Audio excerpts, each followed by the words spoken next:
Good evening. I'm Lonnie Stonich, the Executive Director of FAN, and I am so excited to welcome you to tonight's incredible conversation between Christie Tate and Heidi Stevens. Thanks for attending. FAN is a nonprofit organization that presents a high-quality speaker series offered free to the public on a wide variety of topics, including human development, mental health, education, and social justice, just to name a few. We have over 100 videos of past events archived on our website and on our YouTube channel, so please be sure to explore. We have an incredible lineup of speakers for this winter. Make sure that you subscribe to the FAN newsletter. Don't miss out on anything. And now, formal introductions of our special guests. Christie Tate is our new friend and a Chicago-based writer and essayist whose debut memoir, Group: How One Therapist and a Circle of Strangers Saved My Life, was published in October, became an overnight New York Times bestseller, and Reese Witherspoon picked it for her book club. Heidi Stevens, who we adore, who has interviewed multiple people for FAN in such an incredible way. We love Heidi, writes a daily column for the Chicago Tribune, where she has worked since 1998. Her nationally syndicated columns reach more than 1 million print and online readers each day, appearing in newspapers across the country. She also records a weekly podcast with family therapist and 2020 FAN speaker, Dr. John Duffy, called On Purpose, the Heidi Stevens and Dr. John Duffy podcast. I am thrilled to now bring to you Heidi Stevens and Christie Tate. Hi, Christie. Hey, Heidi. How are you? Good. How are you? I'm great. I'm so happy to be here. Thanks for joining me tonight. Oh my gosh, it's my pleasure and my honor. I devoured your book. Thank you. Thank you. Of course. I sat down and read the whole thing cover to cover in one day. I have a feeling I'm not the only one tonight among us who did that. So your book opens with you driving around the north side of Chicago, having just learned your law school rank, and you're lonely and feeling isolated and kind of longing for a legal career that would suck up so much of your time that it wouldn't matter that you don't have Exactly. people you're wanting to be spending time with, right? I think you called it your future law career a culturally appropriate beard for your dismal personal life. Yes. And you're imagining your own death. So bring us back to that place and that time. Sure. So I had worked really hard my first year of law school. Everyone around me was working hard. And I just had all the energy I had that other people also siphoned some off to like be with friends or partners or family. I just dove into law school, and I had chosen law school because I'd gone through a breakup, and I was like, I'm just never going to get this part of my life. I'm never going to have close friends. I'm certainly never going to have a boyfriend. So I better go to law school and I better be the best. I had a lot of best energy in me, and because it's all I was ever going to have. So if I didn't do well in law school, I would be all in my mind back to zero. So then when I had succeeded and I had found out my rank was first in my law school, I did feel euphoria. I stood in the bursar's office with a little index card, and the number was like 1 out of 172. And I felt that euphoria. But by the time I got onto the street to get on the L, to go home alone, to eat dinner alone, and it was a lot right before the long weekend, I was already, the euphoria was gone because it was always a consolation prize. And I knew whatever was wrong with me, I could paper it over with a resume, with a career, I could even make partner. I could imagine 10 years ahead, I'm a partner, I'm barking to the phone, and I'm important at my law firm. It was never going to fix the soul sickness in me. Soul sickness is a good way to put it. So you used this really beautiful metaphor to describe your heart at that point in your life and the way it hadn't yet securely attached to another heart. Describe that metaphor for us. And I'm curious also when that came to you, when that metaphor came to you?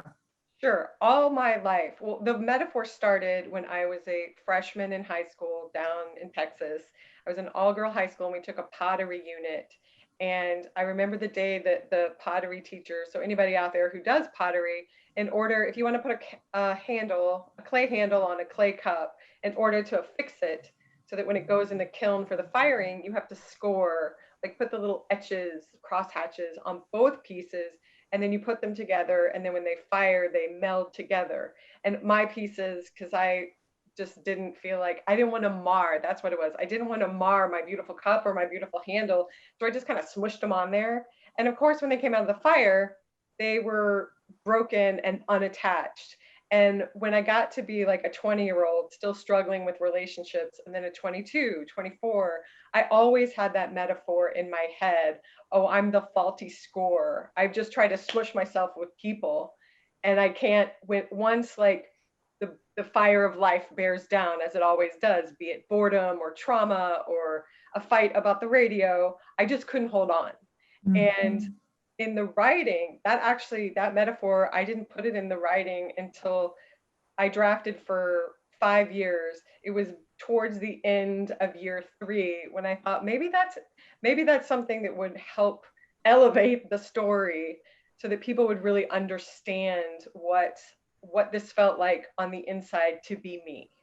Absolutely. I think it did that. I have to say, I mean, it of course was the timing in which I was reading the book, but I was thinking of that metaphor when I watched the Arnold Schwarzenegger video last week when he talked about the siege on the Capitol, and he talked about how the sword gets stronger the more it's sort of brought into battle and sent into fire and then dipped in cold water, and how that's a metaphor for our democracy, that it gets stronger under duress, right? Totally. And I thought about your mug and your heart metaphor, and it's not so simple as what doesn't kill you makes you stronger, but it felt like what came out, from the time you had that sort of epiphany to your years in group therapy, it occurred to you, and you shared with the readers that the scarring and the scraping and the knowing is what breeds intimacy, right? So it's not so much that you have to go through hard things in order to attach to someone, but it's that you can let people into those hard things in order to create intimacy. Is that true? That's exactly how I see it. By the time I had gotten to law school, and in law school, the first year you sort of travel with the same cohort of people, and I fell in with a group of wonderful, really smart people, and we studied together, and I felt that I kept them at a distance, and I watched 2 of them like couple up and have this relationship in a way that I hadn't seen anything up close, like from the very first day I was there when they met each other. And then soon they were like eating lunch together, and he sat on her couch, and I could tell that my female friend in this couple was just totally comfortable. Like he came over, she didn't have makeup on, she had her zit cream on, and I was like, oh my God, like I had never been that comfortable. Like, I don't know if it was because I was from the South and I was super uptight and I was really, really Catholic, but I was always like, super buttoned up. Don't show your anger. Don't show your zits. Don't just like, I wasn't even a real person, but I thought I was supposed to be all these brushed up things that looked good. And by the time, you get to be old enough, you're watching relationships, I knew there was something about the way I was operating was so wrong, but my programming was so strong. Don't show you have feelings. Don't be needy. Don't have any needs. That's already a killer of any relationship at all. Tough. And so I'm out. And I had seen, when I thought about my past relationships, it would get to that point where not even like some big brouhaha or a big breakup or a bar fight. It was just like quotidian day-to-day things. And because you can't keep it up, because sooner or later I'm going to have a need or a feeling or a zit. One of those is going to happen. And I couldn't. I was just hiding. Yeah. And so a friend of yours, I think a law school friend, if I'm remembering correctly, recommends that you see Dr. Rosen. Yeah, it was actually, And Dr. Rosen's not his real name. no.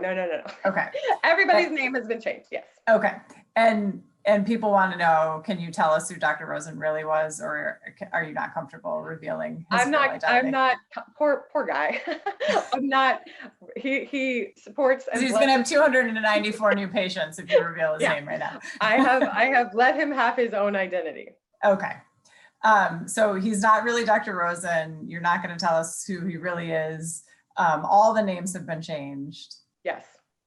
So you go see Dr. Rosen, and he recommends right away, the first time you see him, group therapy, and you do what I think many of us would do, which is sort of recoil at the thought. Yes. Yeah. Okay. So talk about that. So people had the summer, all that summer, even before I knew my class rank, I was starting to sort of fray a little bit. Like, I mean, I didn't go that many places, to be perfectly honest. I went to work and I went to 12-step meetings. So I was already in recovery, which was another reason why I thought I don't need therapy. I'm already in recovery. Like, therapy's for rich people. And I'm not a rich person. Recovery for disordered eating. Yes, I was in a 12-step program for disordered eating. And I thought, well, I'm therapy's for rich people and I'm not rich yet. Maybe one day if this law school thing goes okay, I'll have that kind of income. So I go to see Dr. Rosen, and very first day, he's like, he keeps asking me, what do you want? What do you want? And I was like, a hygienic boyfriend, some friends.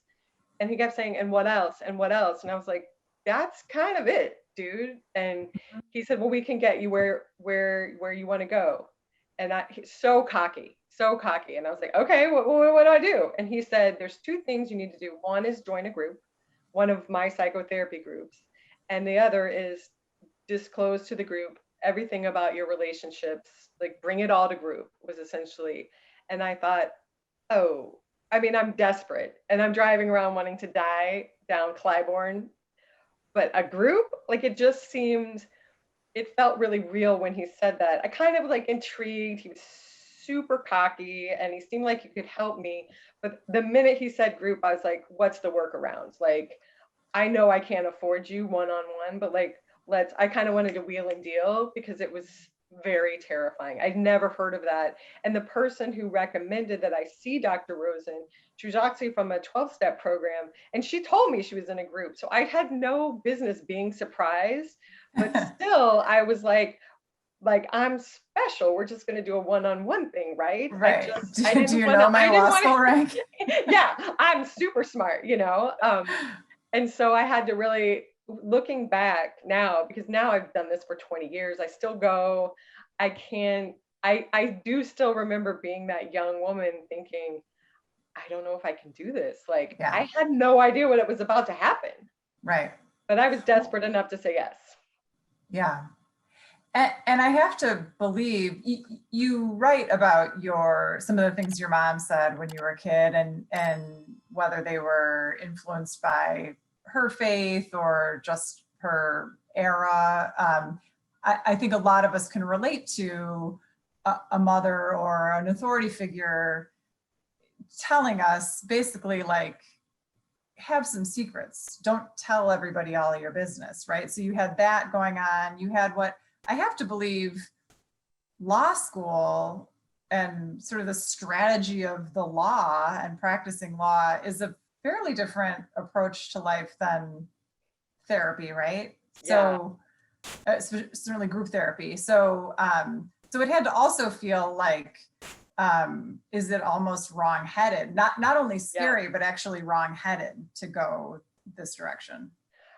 Definitely. And when I was a law student, because I was so, this is going to sound crazy, but this will just show you where my head was at. I wasn't super forward thinking, other than I need something to soak up like about 80 hours a week so I don't have to feel lonely. So I'm like, oh, the law. And I go to law school, and I love reading and I like thinking. So it was a good fit for me. And I didn't really think about, like, being a lawyer is all about secrets. It's 100%, especially I was a litigator. And so the first day of training at my first law firm, they said, there may be times, because this law firm I went to did tons of mergers and acquisitions and like cutting edge, like Coke and Pepsi are going to merge and you can't tell anyone. And they would say, you may have to get on a plane and go somewhere and you can't tell anyone where you're going. And by then I had been with Dr. Rosen for a year and a half. And I was like, oh no, like, oh no, what have I done? Wow, And yeah. the reason why I think I was able to do the work of harmonizing my outside life and my group life was there were lawyers in my group, and I changed everybody's profession in the book, but there really were Okay. lawyers in there, and they Okay. showed me how I could have my mental health and live the way I needed to live and also uphold my professional obligations, because it Okay. didn't look possible from where I was sitting at the beginning. I have to say that part of the book, that theme woven throughout the book, I could academically, I can get my head around the idea that holding someone else's secrets is toxic. That's something they tell you over and over in group, that you shouldn't hold someone else's secrets, that's toxic. But I did keep wondering, how does that play out in your life, in your work life, in your relationships, in your parenting? I mean, now, for example, can someone come to you in confidence and can you hold their secret and not feel like that's toxic for you? That's a good question. And most people know the answer is no, because the minute somebody wants me to hold a secret. Now, at work, the secrets aren't suffused with shame. If Okay. Geico is going to merge with Mr. Goodwrench, whatever, I don't know if that's possible, but if they're going to merge, nobody's ashamed. It's a business deal. People are giddy. It's businessy. Where secrets have hobbled me in my past and before group, and I did some dabbling with secrets while in group, which I wrote about, is when the secret is something that the secret giver is ashamed of. And I still sometimes will very casually, if someone will say to me, don't tell anybody. And I'll say, okay. And every alarm bell in my head is like, oh no, I've just made a promise that goes against what I've learned about myself, to the point where I've written a book about it. And sometimes the information doesn't trigger me in any way. And sometimes I have to tell the person, you know what, I can't hold this by myself. I'm going to have to tell my husband, but I try to make that clear. And I think most people who are intimate with me know better than to tell me something they think I'm not going to tell anyone else, because I'm pretty open about my relationship to holding shameful information. Interesting. Okay. There's a moment in the book that stopped me dead in my tracks. I had to read it a couple of times. And it's when you're in group and you hug Marnie at the end of a session and she says, I can be mad at you and still love you, And you write, no, actually, I didn't know that. I had no idea. And I think a lot of us don't know that, or certainly don't remember it in the moments when we probably most need to. Yes, 100%. I would say, of all the things that group has given me the opportunity, the muscles to build, the one that feels like I go down to zero and have to build up again is this thing. I mean, you people who've read the book, or just a snapshot of group therapy, it's like gloves off, let it fly, get your feelings out. It's a no holds bars situation.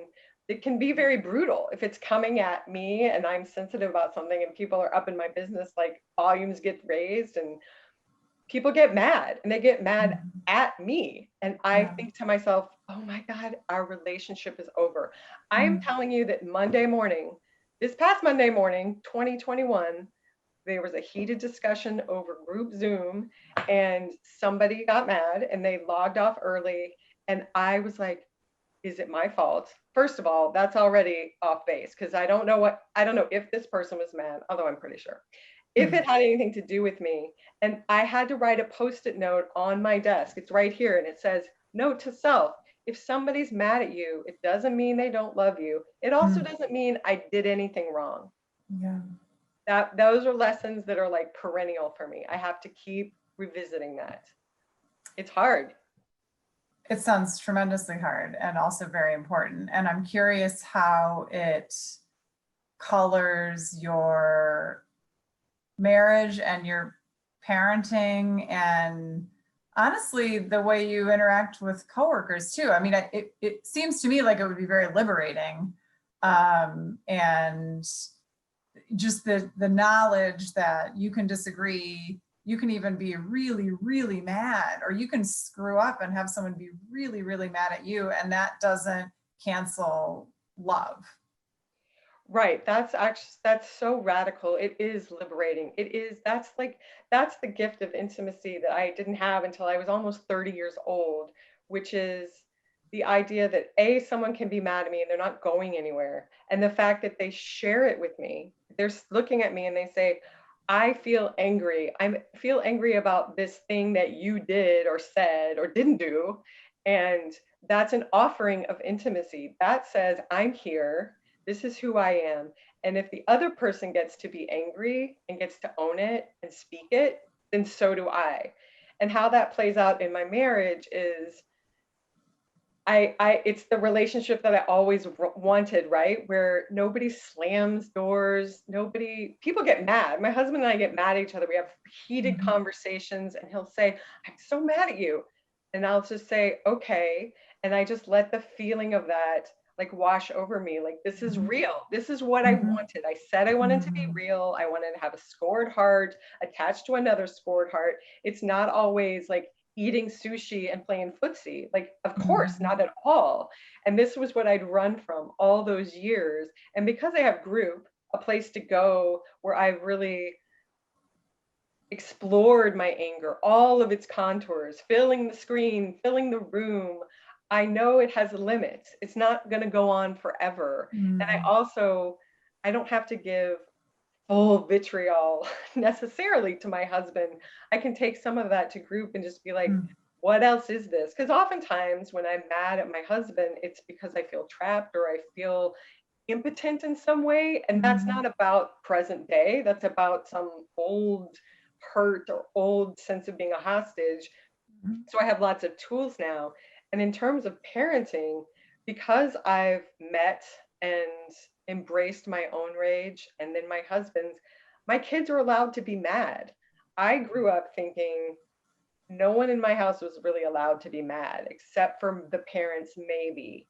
Definitely not the kids. Like, I understood that I was supposed to smile and be pleasant all the time. And so years and years of stuffing down, and I know the price I paid. Even before group, I knew bulimia was not about weight. It was not about weight. It was about rage. And so when my kids are having their feelings, especially the ones who are good at it, I have two. They're both very, very good at it, but the older one has more practice. Every time she's raging, you know what? It's kind of inconvenient. I don't love it, but I know how to hold it because Dr. Rosen showed me all those years. And every time when the storm passes, I come out the other side and I'm like, maybe she won't have to vomit. Maybe she won't have to date someone who doesn't want to look at her face when they're being intimate. Like, I think of what having a place where she can speak and express, and same thing with my son, it may save them a lifetime or years of habits that will keep them from having the life they deserve. Yeah, I love that. Did it change your relationship with your parents at all? It sounded like from the bits that you described of your relationship with them or your phone calls with them, they stayed a little bit formal. Has that changed since your years of group? I would say there's more intimacy now, but what I have made peace with is just because I want to like uncork myself and let it all hang out, apparently to the whole globe, the whole wide world. I respect. Reese Witherspoon helped. yeah, please. What I have learned in group is to meet people where they are emotionally, and so I know I have a sense of where my parents like set point is and where their comfort level is, and I try to mirror them. And I learned that in group early on. I would go on these dates and I would think, well, I'm in group and I'm going to tell all my feelings. And I go on a first date and be like, I had this experience when I was in high school and I'm a recovering bulimic. And like, guess what? They never called back. Right. And I Yeah. thought I would go to group mystified. Like, I thought we were supposed to be open books. And Right. I remember Dr. Rosen was like, it's a first date. Mhm. I would just be like, what? Like, this isn't like you're not in therapy with this guy. Like, how about talk about the menu or the cubs? Mhm. And Yeah. I had to learn pacing in relationships. And so I don't come at my parents super hard. And I sort of accept that I would love to know their secrets and their stories and their Mhm. burning desires, Yeah. but they don't, that's not what they do. And so I make peace with what they're offering and I take that to my heart. Yeah. So I know from our previous talk a couple of days ago that you've heard from people all over the world, really, about the impact the book has had on you, but you have not heard, is this right, from any ex-boyfriends? No, I have not heard from any ex-boyfriends. Okay. But you told me that the writing process actually made you feel more tender toward at least one of the men that you write about. Talk about that a little bit. Actually, I would say the experience of writing about the relationships, I felt early on when I was first writing out some of these scenes, like with Jeremy and his cat who had vomited, and I was just like, oh my goodness, like what? I was able to see like what a handful I was. Like I was so needy, so indirect in my communication, and so black and white in my thinking. If I went over there now, 4 months in, and he still won't turn from the computer to talk to me when I come over after a 10-hour day at a law firm, fine. But like from the very first day, it was a crisis. But it was a crisis that I seemed to not be able to let go of. And when I was writing about each and every one of them, I felt I could feel through the story that each of them had given me something so important that I needed that I couldn't learn on my own. And I thought I saw each of them as so generous to come and then to go. And I didn't like it when any of them left. I was heartbroken and bereft and wanted them to stay and we would have babies and we'd grow old together.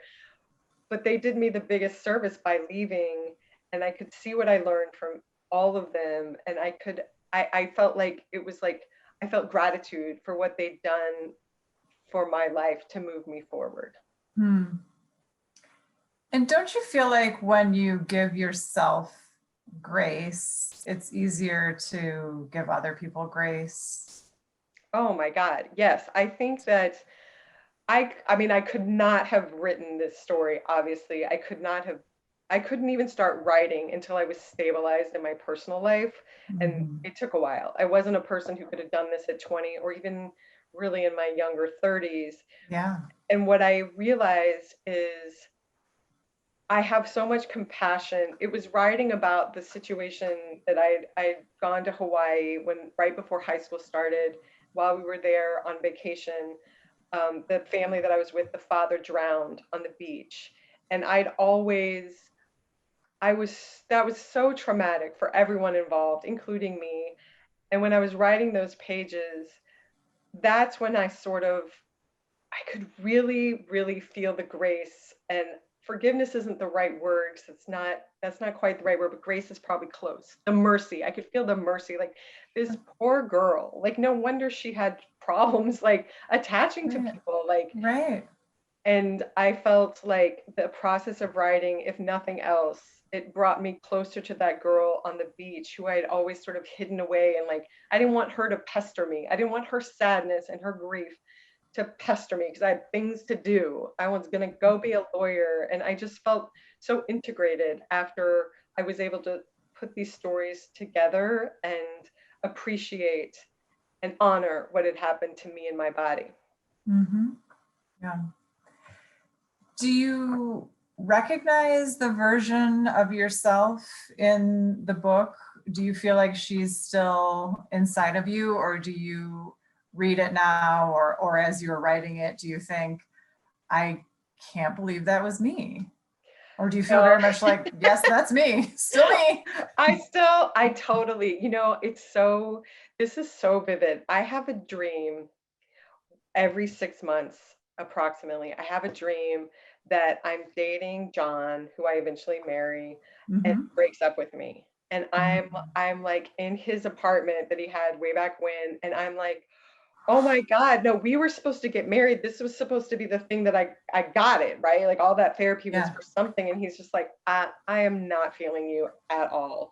And I am so bereft in this dream. And I remember those moments, like after each breakup, when I would be like, that's it. I knew it all along. I knew it all along. I'm going to be a spinster. I'm going to die shriveled up, familyless, and sitting at my desk calculating my billable hours. And I feel that those dreams are so vivid that Yeah. I feel like that keeps me in mind of what that felt like and what it was Mhm. like to walk the planet thinking, I'm so, so, so alone, so Mhm. much more alone than anyone else. And the sort of self obsession of that and the doom, the sense of doom that I could feel from my scalp to my toes. Mhm. I do not forget that. I remember that. And what helps me also stay in touch with it, there's someone who's come into group since the book, or he's in the epilogue actually, and Okay. he's who I was at the beginning of the book, like Mhm. despairing, and he's this incredible person with this incredible resume and Mhm. so many gifts to offer, and women just ghost him left and right, and I know he's going to get it. I know he's going to have his process and his story, but hearing his desperation, and when you're single and you don't like being single and there's a 3-day weekend, that's in my bones. I will never forget that. So Yeah. I stay in touch with that through group and through my dream life. Yeah. One of the things that honestly kept kind of cracking me up about the sort of Chicago-ness of the book was how you kept like running into these people that you already knew from somewhere else, right? Like even Dr. Rosen, you knew, Yeah. once you got into his office, you're like, I know this guy. And you hesitated even going to him in the first place because you knew someone who saw him. And did that surprise you that kept happening, or had you been in Chicago long enough at that point to know the sort of 6 degrees of separation that happens in this crazy town? I still, even as you say that, I think of like 5 more examples that aren't in the book that either happened afterwards, or like we interviewed a nanny and it turns out we had all these connections. She was a patient of Dr. Rosen's, and I did not know that. And there were you and I talked about how this is kind of like a Chicago thing. Like Yeah. there's a million law firms in Chicago, there's a million financial firms. Like what early on, some of the shenanigans in the book, I told someone that I had gone to graduate school before I went to law school. I went to graduate school. We were reconnecting, shooting the breeze, and I tell her something about the person I'm interested in, and she's like, oh yeah, I know him. He's at my firm. And I had no idea. And those moments are so electrifying, but they seem a little bit like you couldn't even make that up. Yeah. It's that does. And I think that some people feel it can be tricky in group, very tricky, because Hmm. the world, the Rosen world, as you can tell from the book, is fairly incestuous. There's an incestuous quality. And a lot of people who come from the 12-step world, they hear about him. And so there's all these connections. And so you might be sitting there and you might hear, oh, someone's coming into our group. Oh, guess what? It's your sponsee. And that's a weird thing. And so all these different layers of relationship have to be negotiated, and it's really complex. And sometimes it feels like it's just a lot of work. It requires a lot. Sure. I mean, if you're going to have any kind of relationship, much less if you're going to negotiate uh, tricky financial, or, lawyers have opposing, and sometimes people end up in groups and they've been on the opposite side of a table in a contentious lawsuit thing. And Yep. that hasn't happened to me personally, but that is really hard. People are just trying to go to therapy and get Right. well. And like suddenly Right. you have like 6 mountains to climb. It's Yeah. really intense. Yeah. I can imagine though, it's almost like a good little dress rehearsal for writing a book, right? Because it's like there's your reminder that, you're gonna cross paths with people who now know your secrets and your shame and your triggers, right? I mean, did that help you at all, or did that not even cross your mind as you were writing a book and thinking, okay, I could be in a courtroom with someone who now knows Oh, that relationship with the married guy and all of its sordid details. yeah, absolutely. Like I even the 4 days after the book came out, and I think of myself as very well compartmentalized, haha. And I had taken a few days off when the book came out, and I came back and my supervisor had told me he was going to tell the office, and I was like, sure. I was a little bit like, okay, I wasn't picturing that. I'm not embarrassed, but I just like that's a little complicated, but fine. And I got put on a project with some attorneys that are in Dallas. And we were talking about this project we were going to do. It's totally about the project. And he said, well, I'm talking to a best-selling author. And I was like, oh, yeah, like that's a totally fair thing to say. It wasn't abusive or anything like that, but I have had to learn how to like hold all those realities and Mhm. and and and negotiate that with people. And the one thing I would say about how group has helped me with writing, in group, I would in the early days, I would come in and I would say, oh, I had a bad weekend. I had a tiff with a friend. And then like they'd have to depose me. Like Dr. Rosen would say, Mm. who's the friend? What happened? Where were you? How'd you leave it? What'd you say? And I'd be like, oh, that's so boring. All those details are so boring. And something along the lines of like, if you don't tell us the details, you're not going to get well.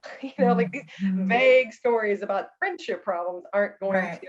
And I had the same experience with writing. Like I would like toss off a comment in an early Mm. draft. I had written about the binging I was doing at night on apples, which is one of the Mhm. secrets I came into group with. And I was Yeah. never going to tell. I was never, ever going to tell. And I crumbled within the first month of group. But I remember thinking in the draft, I just wrote, I ate a lot of apples at night. Moving on, and I remember my writing teacher like circled that. She's like, what does this mean? And I was like describing, oh, I eat these apples. She's like, you need to write that scene. And I was like, ew, nobody wants to read that. And the whole class was like, yeah, we do. This is Mhm. so super weird. You need to tell us all about the apples. And so Yeah. those were the same two lessons I learned in both arenas. Yeah. That makes sense. So along those lines, you write in the acknowledgments, my kids are going to be mortified if they ever read this book. No one wants to read about their mother's sex life, which is a, you know, fairly sizable part of the book. Um, how worried are you about that? Like a little bit or a lot or not really? I'm not worried about myself.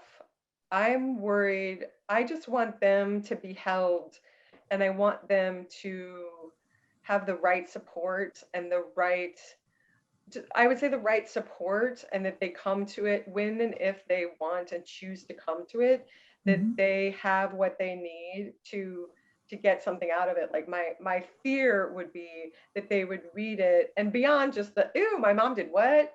I wouldn't want them to carry shame on my behalf if they're Mm. picking it up from my antics. Hopefully, I have not enlist or conscripted them to carry it through reading my book. Mhm. Beyond that, I think they're going to have to make their own decisions. Obviously, about this, they're not allowed to read it now. It's super not appropriate for a Mhm. sixth grader or a fourth grader.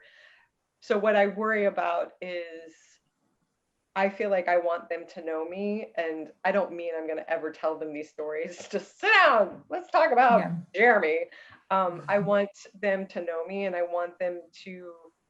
I want them to. I know that they know that my value is. I put great value in being open and not having secrets and not having to be ashamed of anything that has happened to me if I have learned from it. The one thing, this is going to sound offensive, so you'll see there is still some shame threaded through this. I do sometimes think, well, at least I didn't hurt anybody. I mean, Mhm. I think there was some gray morality for sure. There's decisions I would not make again, but I was like, I didn't commit any felonies. I didn't hurt any animals. It's like, Mhm. the bar is real high, and I don't need them to think that I make. I've always made great decisions, and Mhm. I am a pillar and always have been. That would be very, very destructive to them. Mhm. And I either am or am not still a hot mess, and they'll know better than anyone if that's true. So Mhm. hopefully it'll feel like an artifact of a long, long ago time with their mom Mhm. that, I sort of hope they just don't read it, because I just like Mhm. I can't imagine how that would be great for them. But Mhm. that's between them and their therapists. Yeah. I mean, I'm not here to contradict you, but for what it's worth, I feel like it would be kind of a gift to have to be raised by someone who had that level of introspection and willingness to um, own the journey to a better version of yourself, and not sort of expect people to come out fully formed and perfect. um I I- think that's a really great point. And before, maybe when they get older, it'll seem more like one of them doesn't even know about the birds and the bees, so that yeah, they're young. Yeah. but when I had gone to meet my publisher and they had given me my first bound copy, and it had like a blurb on the front, and it was like Christie Tate was a, a law student who was doing well, and she was bulimic and blah blah blah. And I had left the book on the table, and my daughter just opened the flap and she read the first paragraph, and she was like, "You were bulimic?" And I certainly knew we would be having a conversation about my disordered eating. I, that's how we had it, because she Mhm. found the book and read the intro, or like the book, the blurb, and so then Mhm. I was like, she's not terribly surprised about any of Mhm. it, but I think that the danger I run, like having a sensitive kid, is she wants to know, she doesn't want to find out. She wants me to tell her. Sure. She would have preferred me to have told her before it was like on this book jacket that people in New York had read. Right. So I have to be aware of who gets to know me when. Yeah. Yeah, that makes a lot of sense. So if someone is listening tonight and they feel like, okay, I gotta try group therapy, how do they start that process? How do you even begin? Yeah, well, there's a ton of great resources, and one that I think is really great is the American Group Psychotherapy Association, AGPA. They have a network, and I think you can search by city. And I think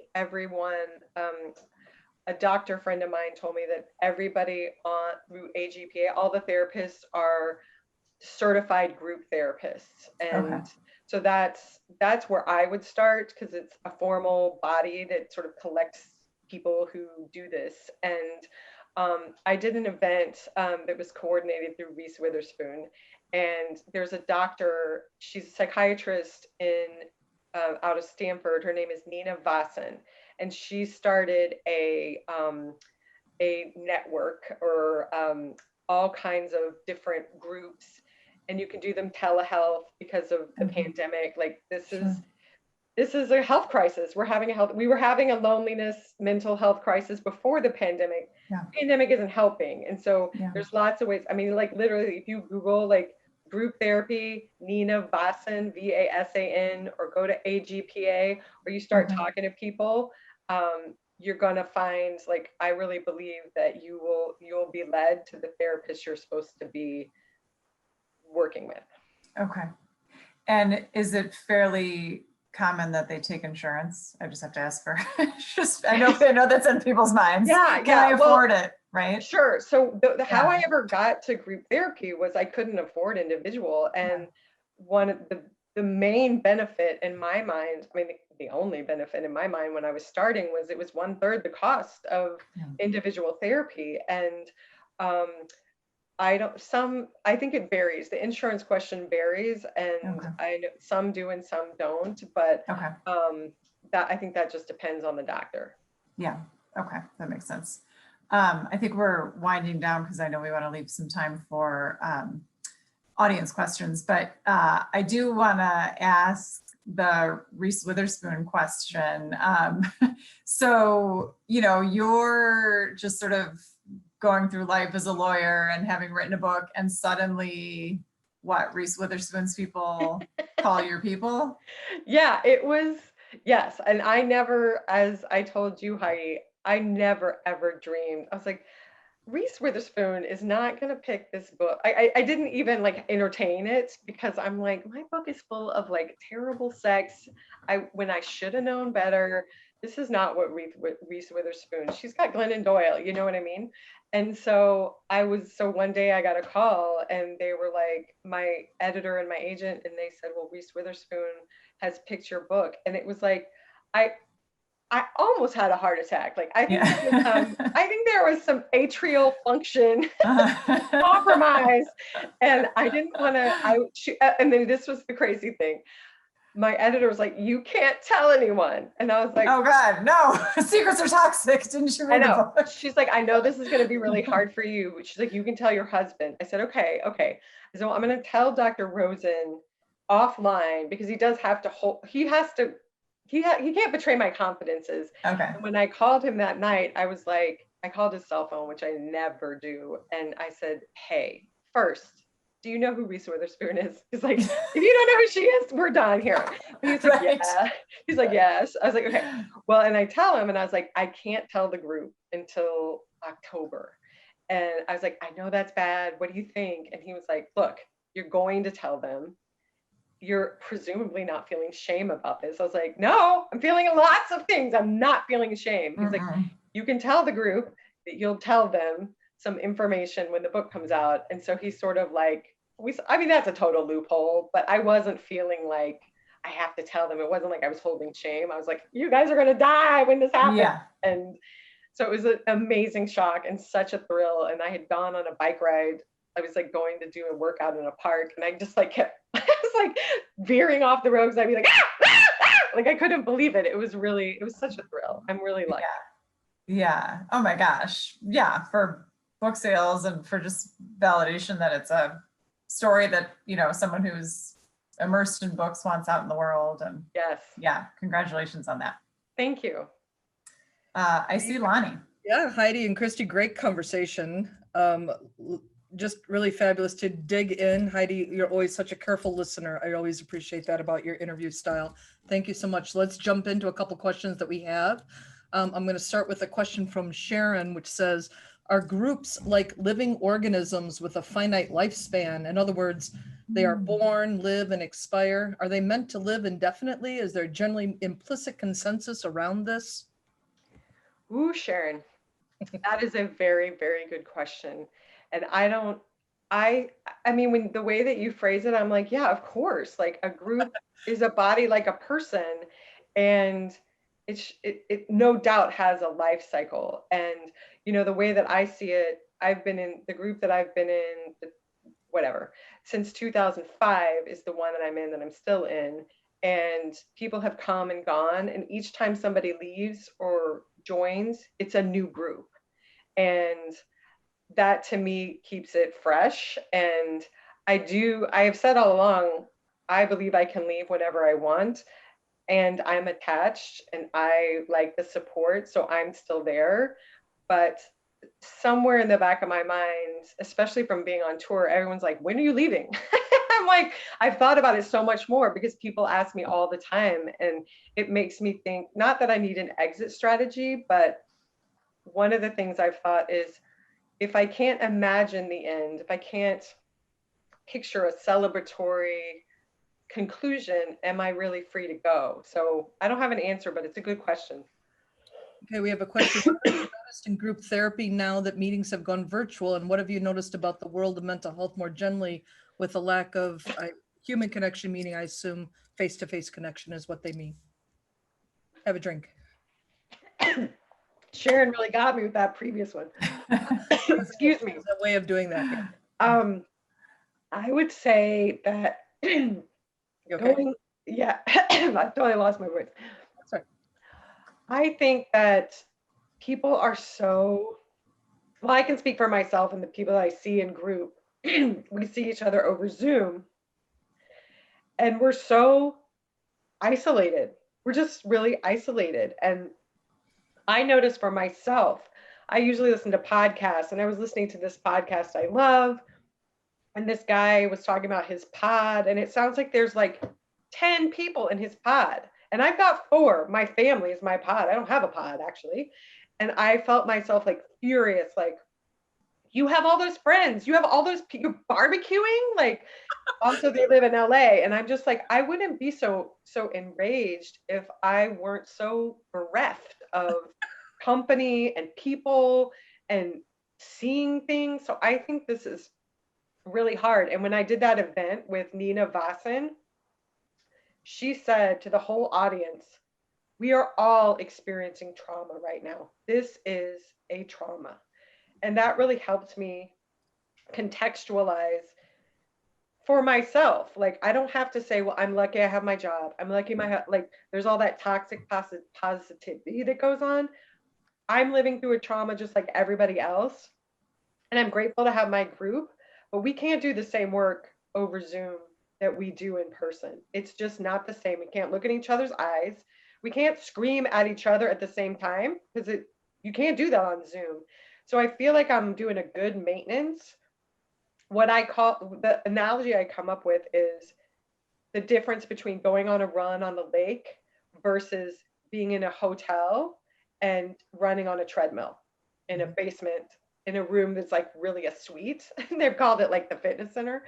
Those are 2 different kinds of runs. Yeah, maybe you'll run 3 miles in both situations. One is immensely more pleasurable and sensual than the other. You're glad to get your run in when you're at the Garden Hilton, but it is not the same. And that's like, I've been trying to, for a long time, I was pretending like it's exactly the same. It's not. Okay, you have a question here. Have you also experienced individual therapy, and can you articulate why group therapy has been better for you if you did also experience individual therapy?